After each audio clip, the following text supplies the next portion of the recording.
आइए आज हम प्रोकैरियोटिक और यूकैरियोटिक सेल्स में जो अंतर हैं, डिफरेंस हैं, उनके बारे में अध्ययन करते हैं। प्रोकैरियोटिक सेल्स के उदाहरण के रूप में बताएं तो हम प्रोकैरियोटिक सेल्स जैसे बैक्टीरिया, ब्लू ग्रीन एल्गी, ये प्रोकैरियोटिक सेल्स ही हैं। इनके अनेक उदाहरण भी हैं जो आप आगे पढ़ेंगे। प्रोकैरियोटिक कोशिका ये एक सरल संगठन है, सरल और प्राथमिक प्रकार का इनमें संगठन पाया जाता है। जैसे केंद्रक झिल्ली है वो इनमें अनुपस्थित है, और कुछ जैसे जो ऑर्गेनिल्स हैं इनमें मेम्ब्रेन बाउंड ऑर्गेनिल्स, झिल्ली युक्त अंगक, वो भी एब्सेंट होते हैं। डीएनए आरएनए है वो पाया जाता है, ठीक है। सर्कुलर डीएनए है, और इनमें राइबोसोम, मेसोसोम ये पाए जाते हैं। और जो केंद्रक पदार्थ है, ठीक है, जो इनमें जो प्रोकैरियोटिक सेल्स में जो केंद्रक पदार्थ पाया जाता है उसे न्यूक्लियोइड नाम से जानते हैं। न्यूक्लियोइड क्या है? The irregular shaped region within a prokaryotic cell where the genetic material is localised, जहाँ पर जेनेटिक मटेरियल उपस्थित है उस स्थान पर, ठीक है। अब इनमें और यूकैरियोटिक सेल क्या है वो आप जानते ही हैं। जैसे आप हैं, हम हैं, बाकी पेड़ पौधे हैं, ये लगभग सारे ही यूकैरियोटिक सेल्स में आ जाते हैं, जो लगभग ज़्यादातर ये मल्टी सेलुलर बहुकोशिकीय जीव हैं, ठीक है। अब इनमें एक मेम्ब्रेन बाउंड, वही उसके विपरीत जो लक्षण है ना प्रोकैरियोटिक कोशिकाओं के, लगभग जैसे मेम्ब्रेन बाउंड ऑर्गेनिल्स इनमें पाए जाएंगे, और वेल डेवलप्ड न्यूक्लियस, इनमें सुविकसित केंद्रक पाया जाएगा। तो यानी जीवों को, सजीव है ना जो, इनको इन्हीं आधार पर कि केंद्रक सुविकसित है या नहीं है, इसी आधार पर कोशिकाओं को, सजीवों को, जीवों को, उनकी कोशिकाओं को दो भागों में बांट दिया गया था, प्रोकैरियोटिक कोशिका और यूकैरियोटिक कोशिका। तो आइए हम इनमें अंतर देखते हैं। अब जैसे मेन कैरेक्टरिस्टिक्स ले इनके प्रोकैरियोटिक और यूकैरियोटिक के बारे में आपको दिखाई दे रहा होगा शायद स्क्रीन पर। तो इनमें क्या है, जैसे प्रोकैरियोट्स में आप देखें, ये जो डीएनए है ये कहाँ होगा इसका, तो सर्कुलर डीएनए है। तो सर्कुलर डीएनए मतलब वर्ताकार डीएनए है, साइटोसोल में है ये कोशिका, वो द्रव में, ठीक है। अब यूकैरियोटिक में ये एक लीनियर डीएनए होता है। लीनियर डीएनए मतलब रेखीय डीएनए है, लीनियर डीएनए, ठीक है, लीनियर डीएनए। और ये न्यूक्लियस के अंदर रहता है, न्यूक्लियस में। और वहाँ पर तो जो प्रोकैरियोटिक में न्यूक्लियस तो है ही नहीं, वहाँ क्या है, न्यूक्लियोइड है। ये न्यूक्लियोइड नाम जो अभी बताया न्यूक्लियोइड के बारे में, वहाँ पर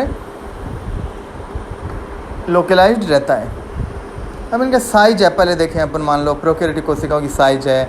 साइज इन डायमीटर में अपन देखें तो 0.1 माइक्रोमीटर से लेकर, ठीक है, 0.1 माइक्रोमीटर से लेकर 5 माइक्रोमीटर, 0.1 से 5 माइक्रोमीटर तक इनका डायमीटर है, व्यास है। यूकैरियोट्स का जो यूकैरियोटिक कोशिका है उसका डायमीटर देखें तो आप, वो प्रोकैरियोटिक के बजाय कुछ वो बड़ी होती हैं, उनसे प्रोकैरियोटिक कोशिकाओं से बड़ी होती हैं यूकैरियोटिक कोशिकाएं। जैसे देखें हमने, इनका व्यास हो जाएगा 10 माइक्रोमीटर से लेकर 100 माइक्रोमीटर तक, ठीक है। अब जो कोशिका भित्ति है प्रोकैरियोट्स की, सेल वॉल, ये पेप्टिडोग्लाइकेन की बनी होती है, और कोशिका भित्ति प्रोकैरियोटिक कोशिका में उपस्थित होती है। जो प्लांट सेल हैं, प्लांट सेल में जो कोशिका भित्ति पाई जाती है, जंतुओं में कोशिका भित्ति, यानी जो जंतु हैं उनमें कोशिका भित्ति नहीं पाई जाती है। प्लांट्स में सेलुलोज है, हेमीसेलुलोज है, इनकी कोशिका भित्ति बनी होती है। फंगस है, उनमें कवक में काइटिन से बनी होती है कोशिका झिल्ली। अभी न्यूक्लियस है, केंद्रक झिल्ली प्रोकैरियोट्स में। मैं पहले प्रोकैरियोट्स के बारे में बोलूँगा, फिर उनके यूकैरियोट्स के बारे में बताऊँगा आप, ठीक है। तो प्रोकैरियोट्स में केंद्रक झिल्ली अनुपस्थित होती है। यूकैरियोट्स में केंद्रक झिल्ली, न्यूक्लियर मेम्ब्रेन प्रेजेंट है। न्यूक्लियोलस, केंद्रिका, ठीक है, केंद्रिका, न्यूक्लियोलस, ये प्रोकैरियोट्स में एब्सेंट है, यूकैरियोट्स में प्रेजेंट। डीएनए, अब प्रोकैरियोट्स में जो डीएनए है वो अधिकतर कोशिका झिल्ली से संलग्न रहता है, कोशिका झिल्ली से अटैच रहता है और एक वलय जैसा बना होता है, ठीक है। यूकैरियोट्स में क्या होता है, डीएनए केंद्रक में रहेगा और माइटोकॉन्ड्रिया में भी है, क्लोरोप्लास्ट उस जो प्लांट्स में है उनमें भी पाया जाता है। प्रोकैरियोट्स के डीएनए में हिस्टोन प्रोटीन है, हिस्टोन प्रोटीन वो एब्सेंट है। यूकैरियोट्स में हिस्टोन प्रोटीन है, ये प्रेजेंट है। जो मॉडल पढ़े होंगे ना आपने, न्यूक्लियोसोम मॉडल वगैरह पढ़ते थे, तो histone protein H1 H2S3 H4 इनके बारे में, ठीक है। तो हिस्टोन ऑक्टामर के बारे में पढ़ा होगा। तो वो प्रोटीन है, यूकैरियोट्स में हिस्टोन प्रोटीन प्रेजेंट होती है। मेम्ब्रेन बाउंड जो प्रोकैरियोट्स में क्या है, जैसे ये एब्सेंट है, जो मेम्ब्रेन से झिल्ली युक्त जो कोशिकांग है, झिल्ली आबद्ध कोशिकांग, वो अनुपस्थित है।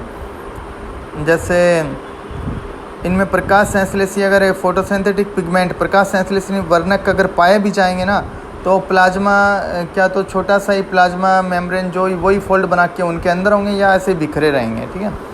और यूकैरियोट्स में क्लोरोप्लास्ट में है, माइटोकॉन्ड्रिया है, एंडोप्लाज्मिक रेटिकुलम है, लाइसोसोम है, गोल्जी बॉडी है, ये यूकैरियोट्स में होते हैं। बाकी ये प्रोकैरियोट्स में एब्सेंट होते हैं, ये सारे के सारे।